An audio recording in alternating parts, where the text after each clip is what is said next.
നടൻ ശ്രീനിവാസനെക്കുറിച്ച് പ്രചരിച്ച വ്യാജ വാർത്തകളിൽ പ്രതിഷേധിച്ച് അദ്ദേഹത്തിന്റെ സിനിമാ സുഹൃത്തുക്കളും ബന്ധുക്കളും രംഗത്തെത്തിയിരുന്നു. അന്നൊന്നും മക്കളായ വിനീതോ ധ്യാനോ പ്രതികരിച്ചിരുന്നില്ല എന്നാണ് പറയുന്നത്. ഇപ്പോഴിതാ അത്തരം പ്രചരണങ്ങളെക്കുറിച്ച് മനസ്സ് തുറക്കുകയാണ് മകനും നടനുമായ ധ്യാൻ ശ്രീനിവാസൻ. ഇപ്പോഴും വിനീത് ശ്രീനിവാസൻ ഇവിടെ നിശബ്ദനാണ്.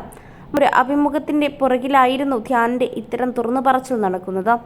ധ്യാൻ ശ്രീനിവാസന്റെ വാക്കുകൾ ഇങ്ങനെ: അച്ഛൻ ആശുപത്രിയിലായിരുന്നപ്പോഴും ഇത്തരം വാർത്തകൾ കേട്ട് ദുഃഖം രേഖപ്പെടുത്താൻ താൻ വിളിച്ച സുഹൃത്തുക്കൾ ഉണ്ടായിരുന്നു.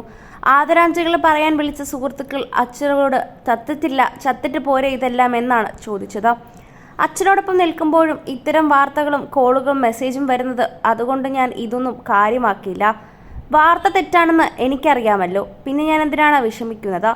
അതുകൊണ്ടാണ് പ്രതികരിക്കാതിരുന്നതും. അച്ഛൻ്റെ പേരിൽ മാത്രമല്ല, മുമ്പും ഒരുപാട് താരങ്ങളുടെ പേരിൽ ഇത്തരത്തിലുള്ള വാർത്തകൾ വന്നിരുന്നു. സലിംകുമാർ മരിച്ചെന്ന് എത്രയോ തവണ വാർത്തകൾ പ്രചരിച്ചു. പക്ഷേ അദ്ദേഹം അതിനോടൊന്നും പ്രതികരിക്കാനോ കേസ് കൊടുക്കാനോ പോയില്ല. അച്ഛനോടത് പറഞ്ഞാൽ അച്ഛൻ പറയും, ആളുകൾ തരുന്നതല്ലേ, അതും ഞാൻ സ്വീകരിക്കുമെന്ന്. അതിൻ്റെ ഒന്നും ആവശ്യമില്ല. ഇതിൽ പ്രത്യേകിച്ച് പുതുമയൊന്നും എനിക്ക് തോന്നിയിട്ടില്ല. പ്രതികരിക്കേണ്ട കാര്യവുമില്ല. വീട്ടിലാരും ഇതേക്കുറിച്ചോർത്ത് വിഷമിക്കുന്നുമില്ല. മരണവാർത്ത പ്രചരിക്കുന്ന സമയത്തൊക്കെ അച്ഛൻ ഭേദമായി വരികയായിരുന്നു. വീട്ടിലെല്ലാവരും അതൊക്കെയല്ലേ ശ്രദ്ധിക്കൂ. നമുക്കതൊക്കെയാണ് വലിയ കാര്യം. അതുകൊണ്ട് തന്നെ വാർത്തകളോട് പ്രതികരിക്കാൻ തന്നെ താല്പര്യമില്ല എന്നും അതുകൊണ്ട് പ്രതികരിക്കാൻ പോയില്ല എന്നും പറയുന്നു. അച്ഛൻ്റെ ആരോഗ്യനില മെച്ചപ്പെട്ടു വരികയാണ്. പഴയ സ്ഥിതിയിലെത്താൻ കുറച്ച് സമയം വേണ്ടിവരും. ഇപ്പോഴും അച്ഛൻ സംസാരിച്ചു തുടങ്ങിയിട്ടൊന്നുമില്ല. പൂർണ്ണമായി ഭേദപ്പെടാൻ കാലതാമസം എടുക്കുമെന്ന് നേരത്തെ തന്നെ അറിയിച്ചിട്ടുണ്ടായിരുന്നു.